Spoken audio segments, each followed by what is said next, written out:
program getting started now on BBC One with Kilroy.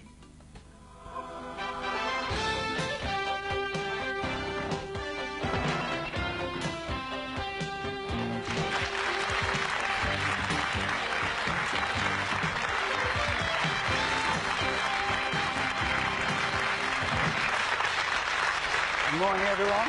Good morning. Good morning. Hello and good morning. Well, as we all know, later today, East End gangland criminal Reggie Kray will be buried alongside his brothers Ronnie and Charlie in Chingford. It's likely to be a bigger and a more flamboyant funeral than Ronnie Kray's was 5 years ago. But why did so many people line the streets and cheer as Ronnie Kray's coffin went by, as they probably will do again later on today? So why are we glamorizing common criminals? Why are we, Eileen? Common criminals?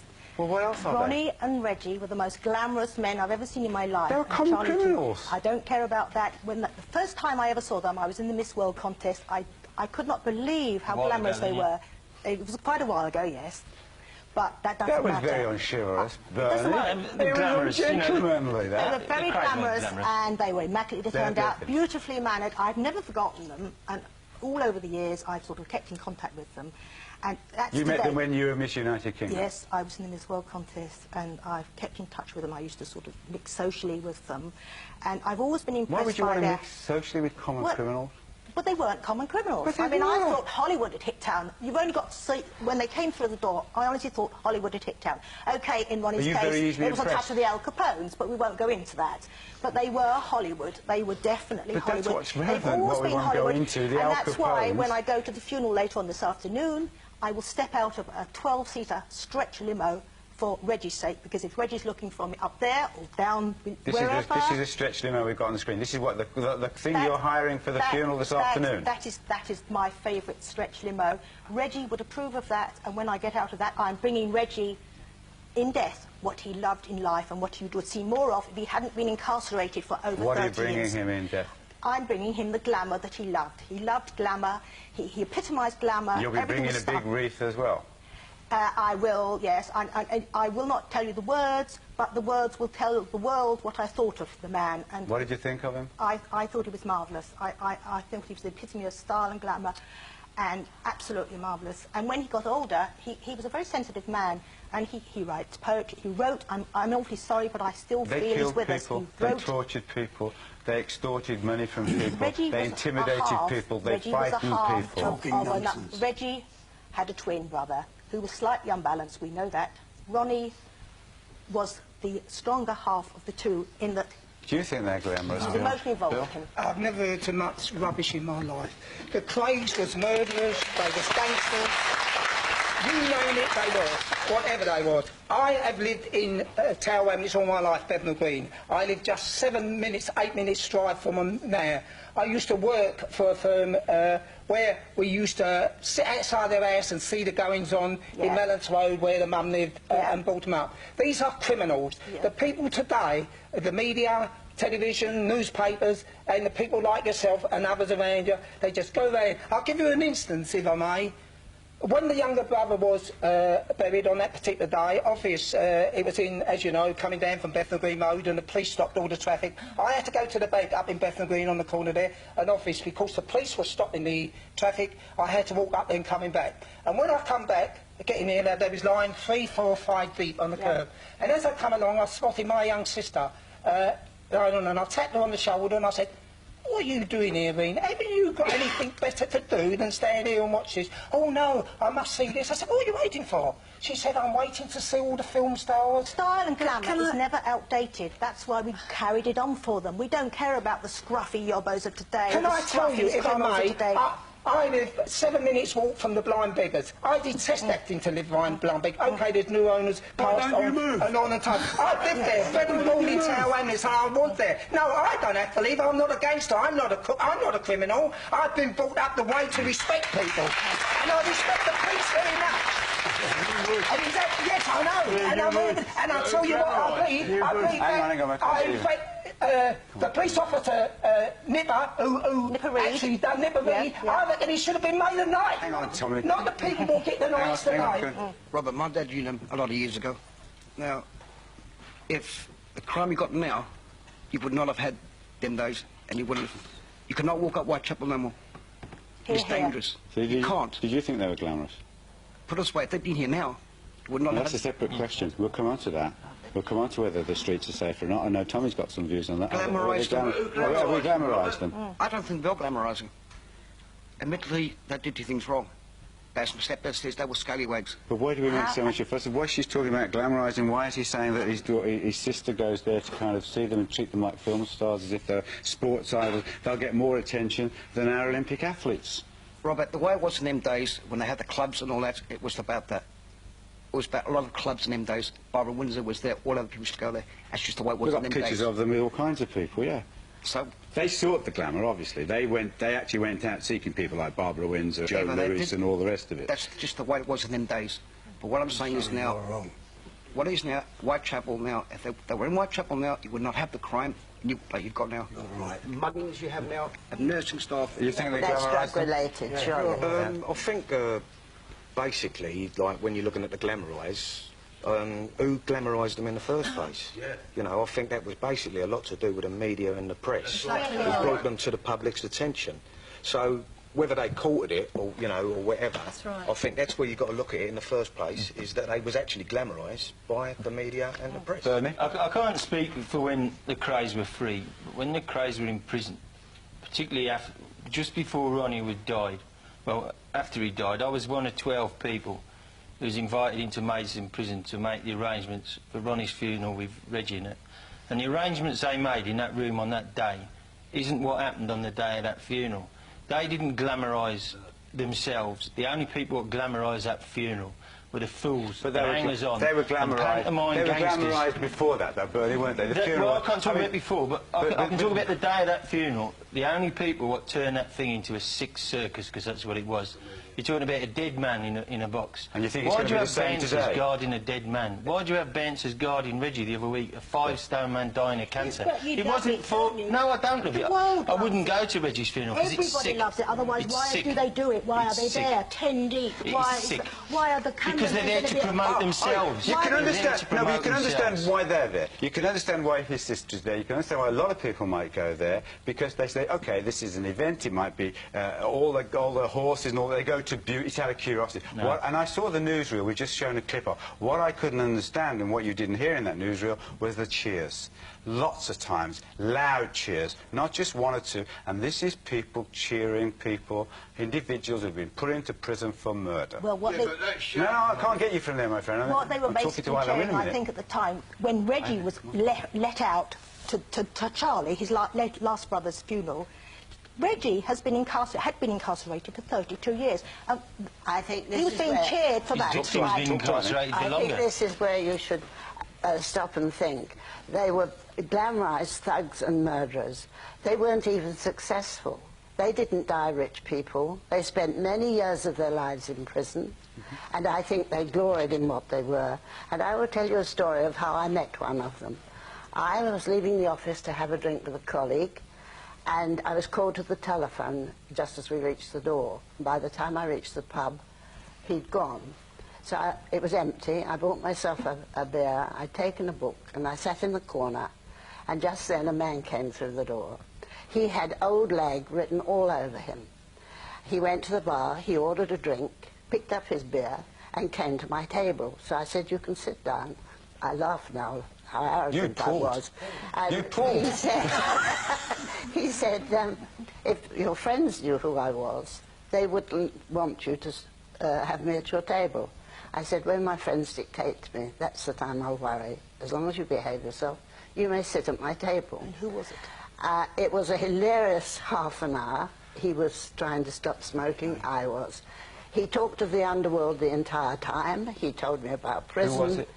Who was it? When I got outside, he said, "You've been so nice. I think I should tell you who I am." Ronnie Cray. And I said, "And who are you?" He said, "I'm one of the Cray brothers." And I kept a dead straight face and said, "Who are they? Are they actors?"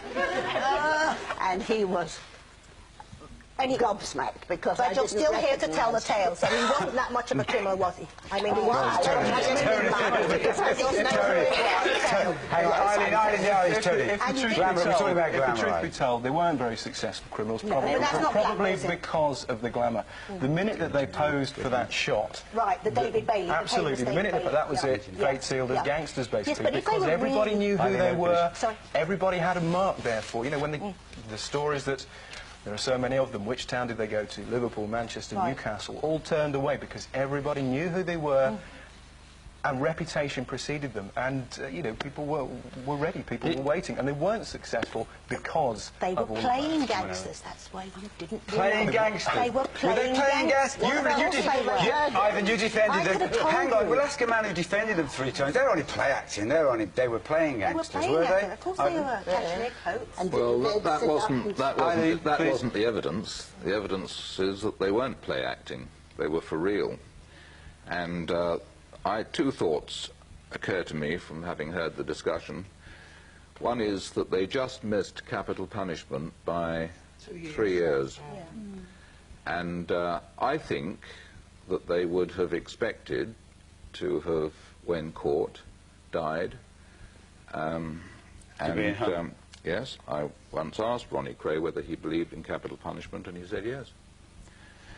That's one thought that occurs to me. So your experience and your knowledge as their defending barrister, their brief, is that, and your knowledge of them privately and what have you, is that they had done things which they would have accepted they should have been rightly hung for had hanging been in existence then? Well, I didn't have any private knowledge of them. They weren't social friends, or I only saw them in the cell. No, but I mean knowledge that they come into the court. Yes. No, but I think that they would have thought that they were lucky not to have... So why are we glamorising them? I don't know why people glamorise them. I don't know just to what extent this is a response to the media. What I do know is that if we're going to glamorise serious criminals, then we're going to encourage a generation of young people to want to commit crime.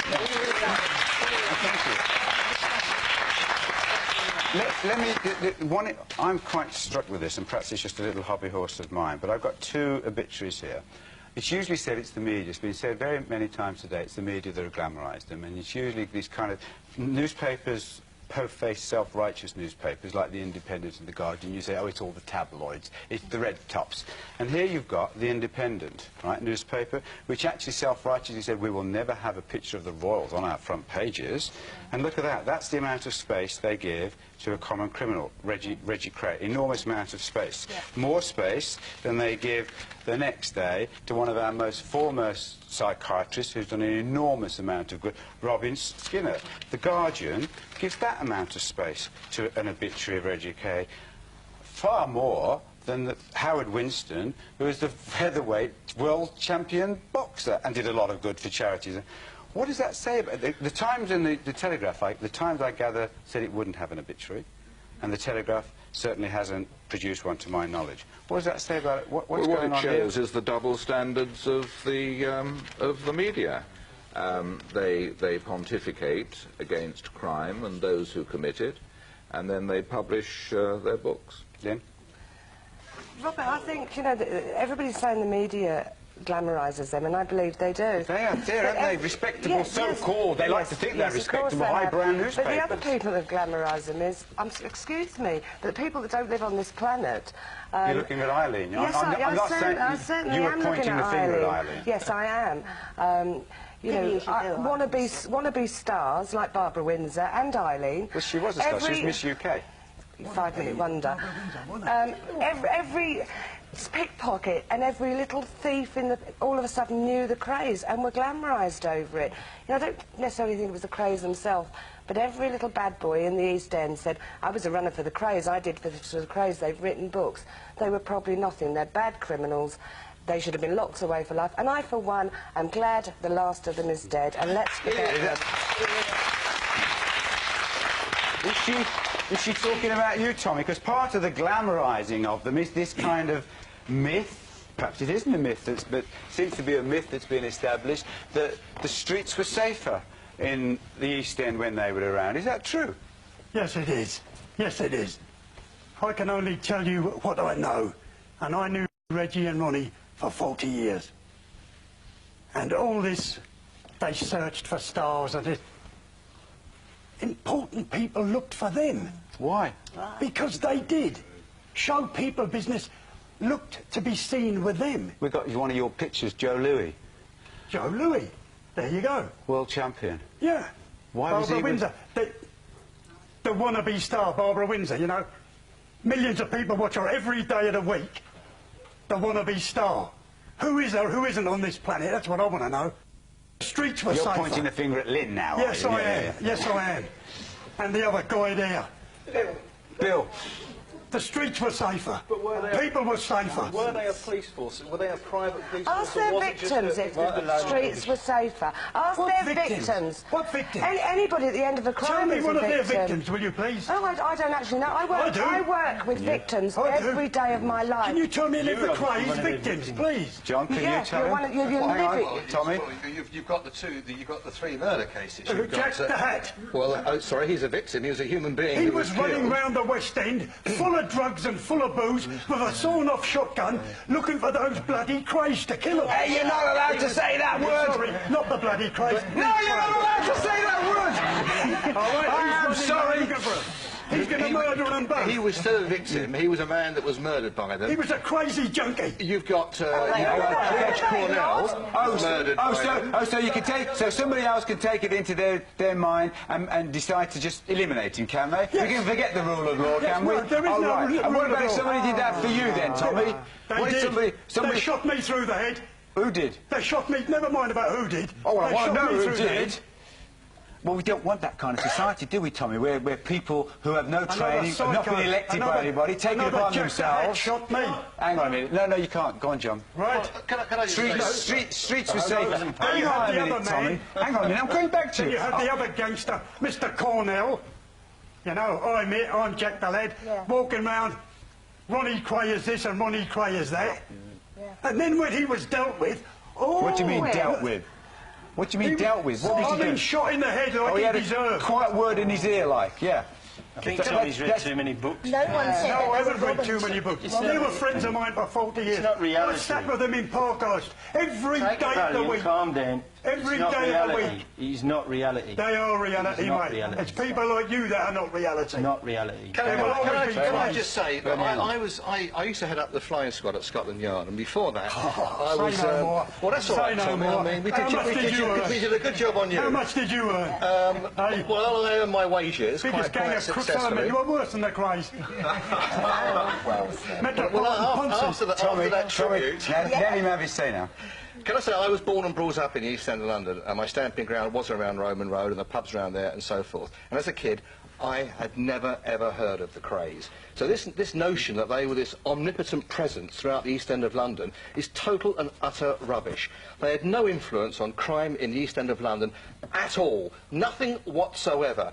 I came across them, or I heard about them, after I joined the police service. Yeah, but John... There were dozens of gangs in London in those days, and there's no way that the crime was seen to be at an acceptable level. What you had in London in those days were poor people. They had nothing worth nicking off them. You didn't have drugs. You had more of a family influence. You had probably a more effective police force. You had all those factors were in existence in those days. Yeah, don't tell me that criminals actually stop crime in London, because that is the biggest load of nonsense I've ever heard in my life.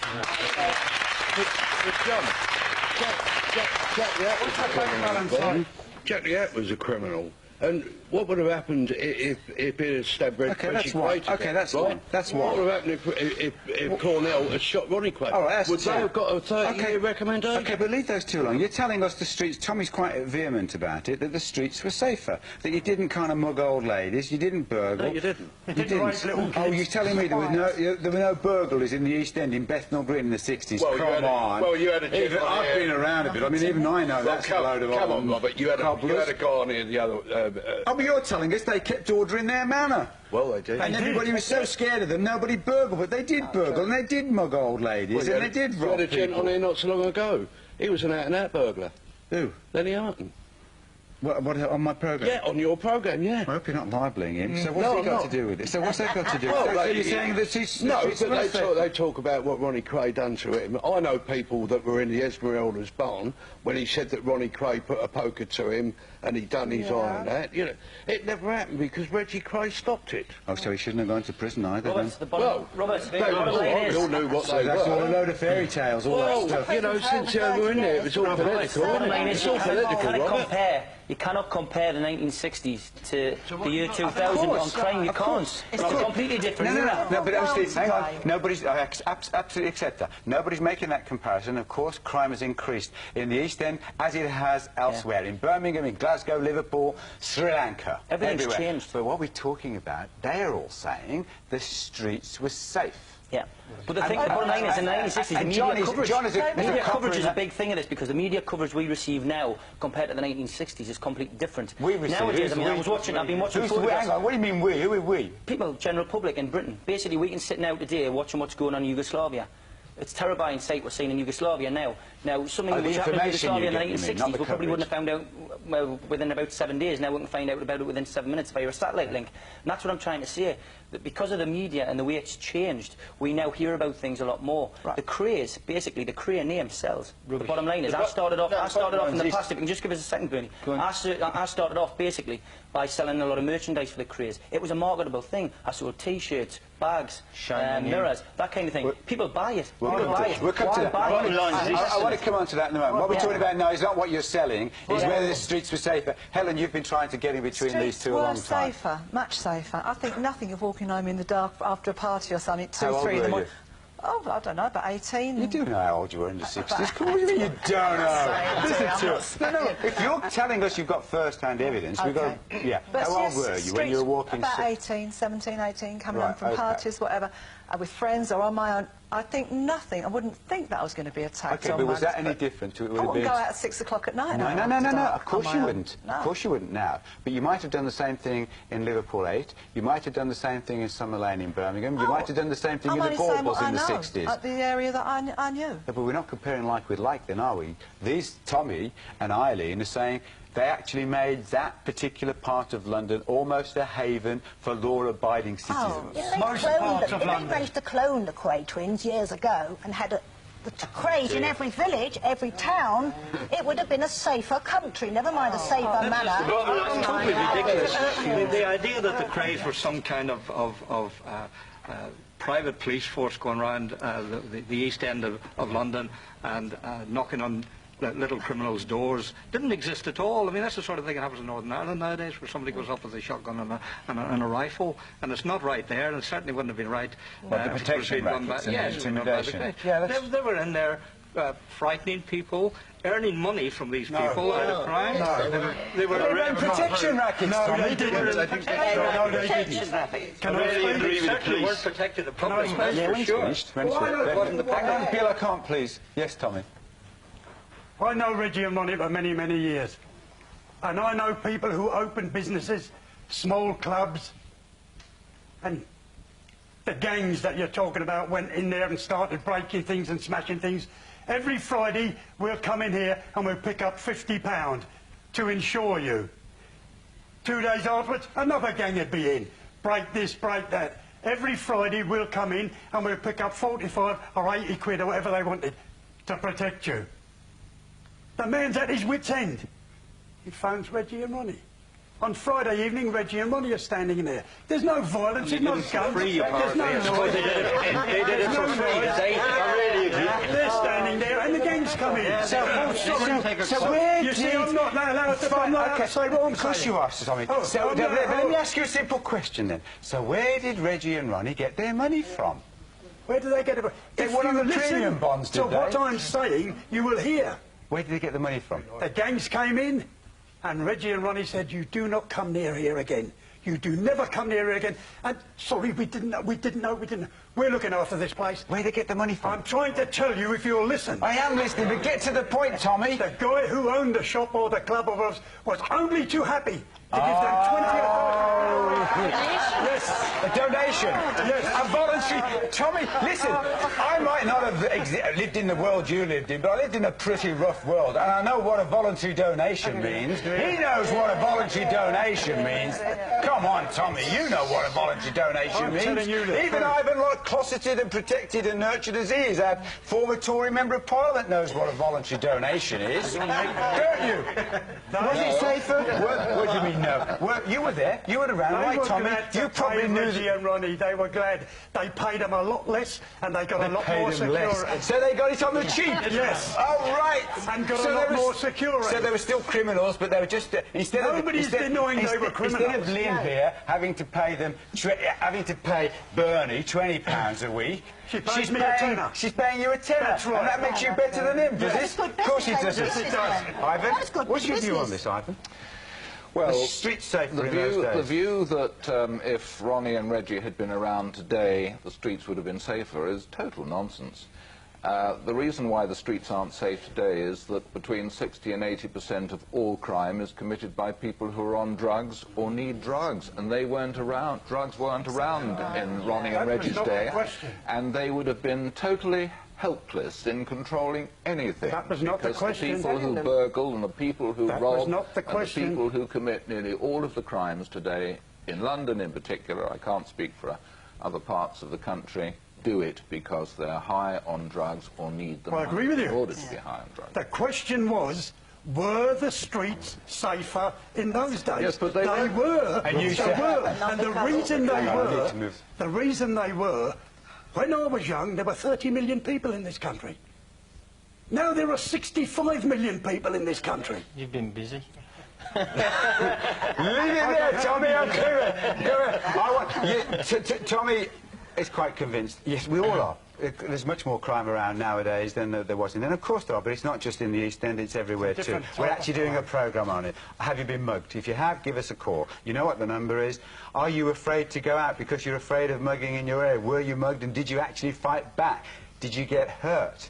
Do you realise now that perhaps you shouldn't have fought back? Or are you somebody who say, I will always fight back and they'll never take anything from me without a fight? Are you a mugger? Really? We'd like to hear from you, especially. Come here and tell us why you've mugged in the past. Phone us now, 0990 100 771. Had a lot of talk, Bernie, about drugs. Ivan just saying the difference between what was happening when Tommy was with the Friends of the Craze and the streets is that, yes, crime has escalated, it's increased, it's different, and it's different because it's drugs-based. Is that the Well, he was saying if the Craze were here today, and if the Craze were here today, and they tried going in pubs saying, Ronnie and Reggie's here, I'm afraid some 16-year-old kid from Hackney would go in there and blow their heads off. Because they just wouldn't last 5 minutes, you know.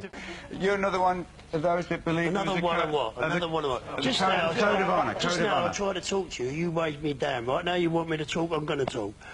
I used to work... Well, you don't have to if you don't want to. Well, I'm going to now. Go on, then. Make my life easy, for goodness sake. Well, I will do. I can talk just as well as you. Listen to me. I've been a professional entertainer all my life, and I've spent 20 years in the Special Forces. I know about killing, I know about gangsters. I worked for the Craze. I worked for a lot of villains. They respected me. They never got me involved in anything they'd done, and I respected them for what they were. They never touched me. I'll tell you something now. I've got 12 children, I've got 25 grandchildren, and 6 great-grandchildren.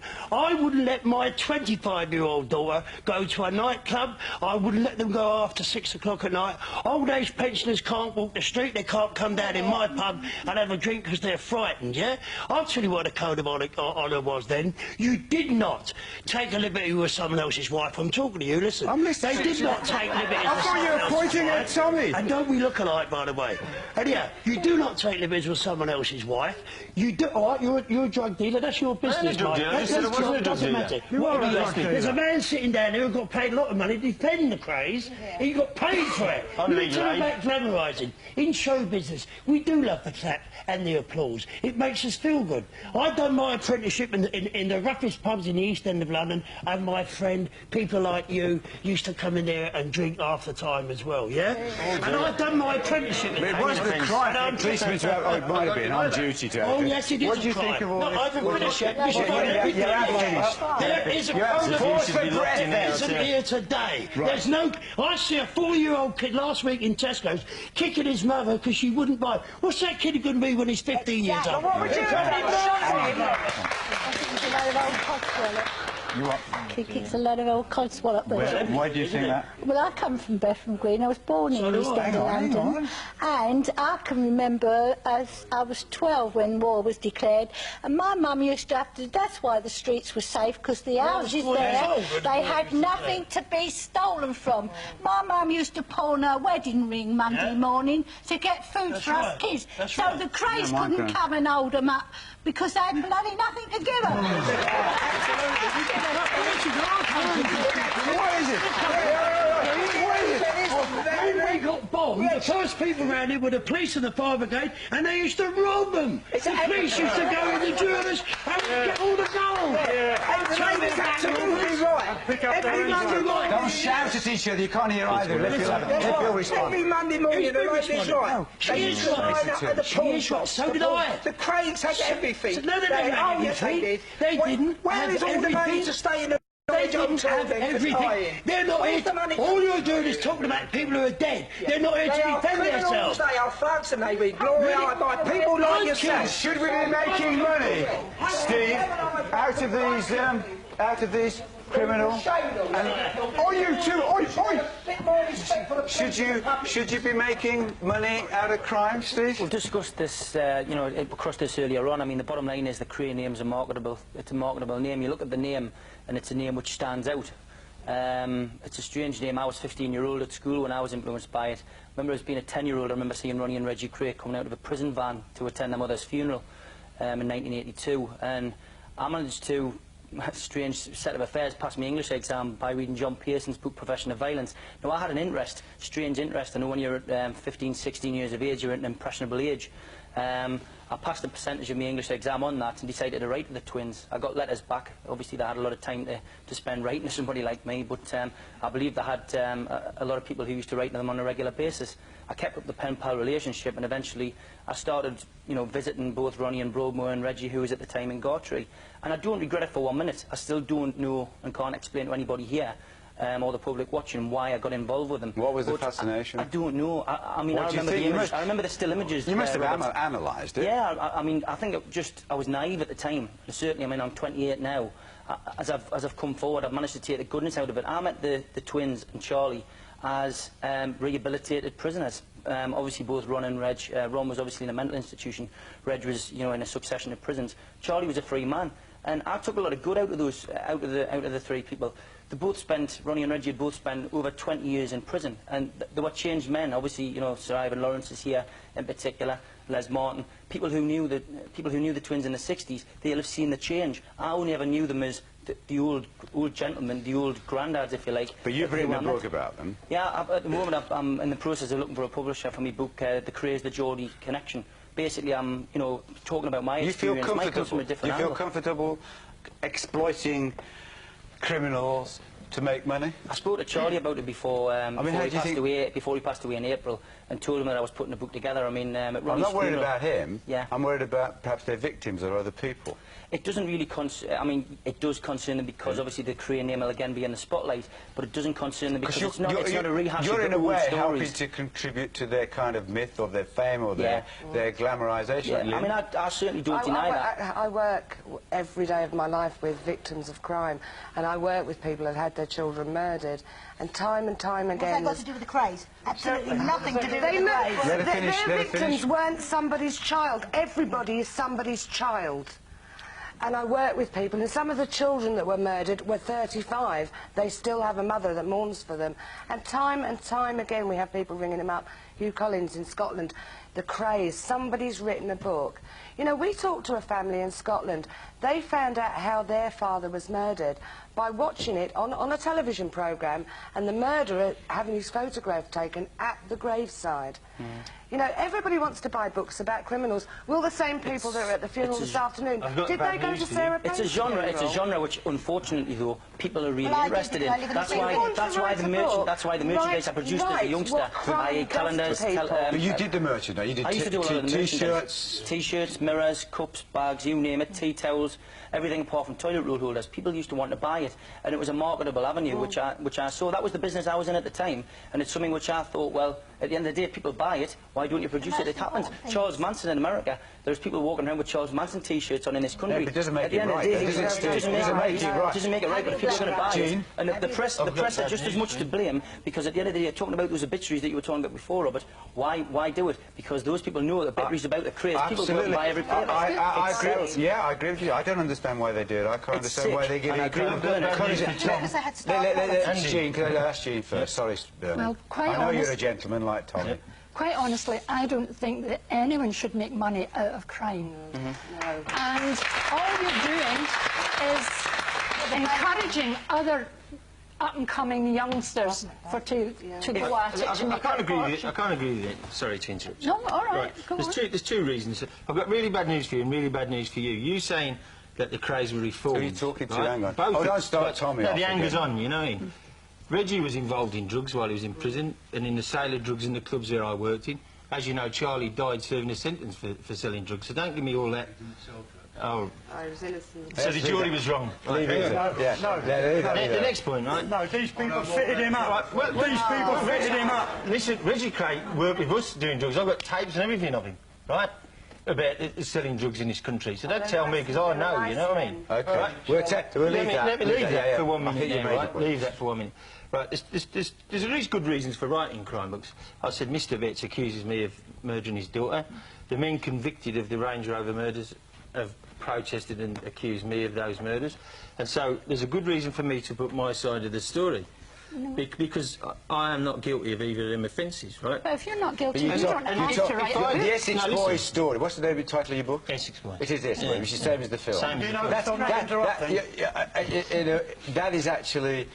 I mean, that does glamorise it, don't it? It doesn't glamorise it. If you read my book, I know you're dissociating yourself from the film. I saw a clip of the film. We were actually going to show the film, and the reason we haven't shown clips of the film this morning is because you've actually told my editor that you had nothing to do with it, you worked out, so we can't pin it on you, as it were. But if your book is anything like that film... It's probably worse. Well, that part of the film was talking about... Hang on. The part some of my money's gone. Bernie, does it say in your book, we're the Essex Boys, we have a code of honour, there are certain things you don't do, all that? Because that is glamorising criminality. It makes a mockery of that. My book makes a mockery of it. The money you make from the film... How much money do you think you make out of it? All right, well, if you make a tenner, will you put it towards helping kids that are hooked on drugs? Of course you no, won't. You won't. Because he's glamorising crime and he's making money from it. If I don't write that book in my own words, a journalist like him will. You just said you only wrote it to tell your side of the story. I did, yeah. Which is important to me. You didn't write it to make money.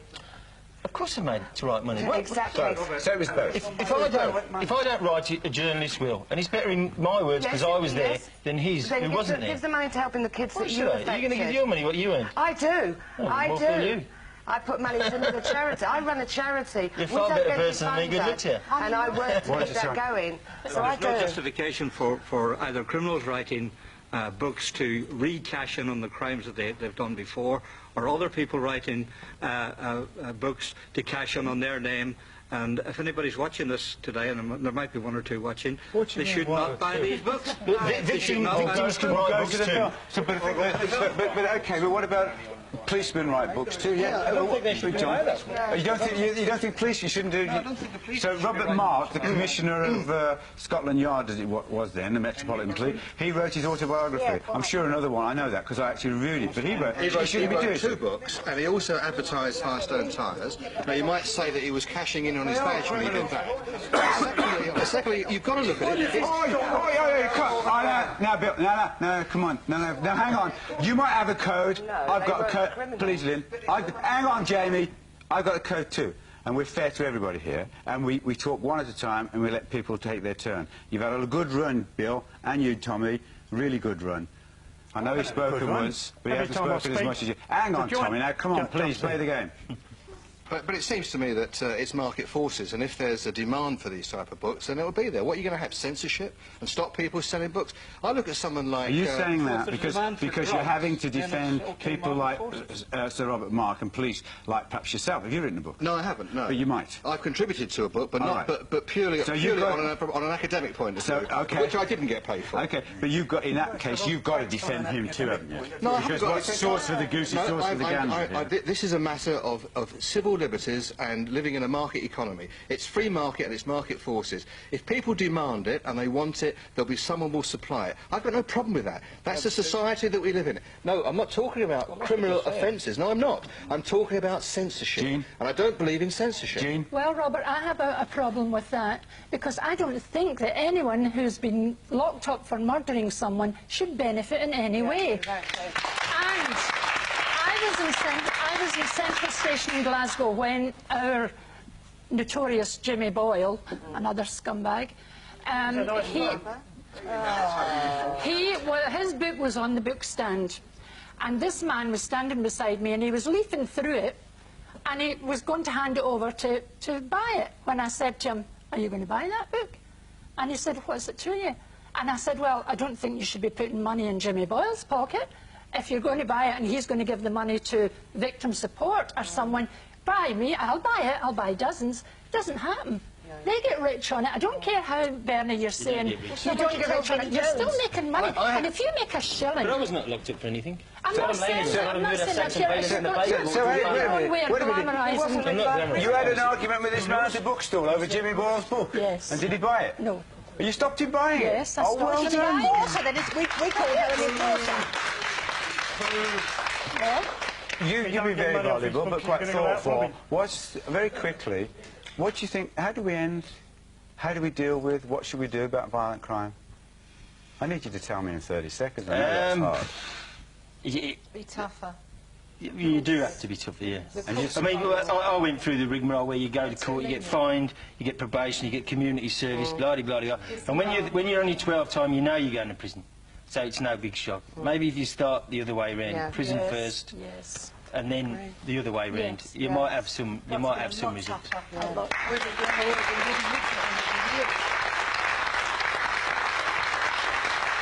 Well, I bet you... Tommy, we're at the end of the programme. No, I can't. We've got 2 seconds to go. Well, there's the expert. He told you, didn't he, how what we should do to stop criminals becoming criminals. Perhaps we should listen to them. Perhaps our politicians should listen to him more than they listen to the penal reformers. They say, don't they, that crime doesn't pay. Not quite true, that, is it? It seems to pay for the criminals and those who write books about them. Don't think it should pay for either, really, or to stop it. Take care of yourselves.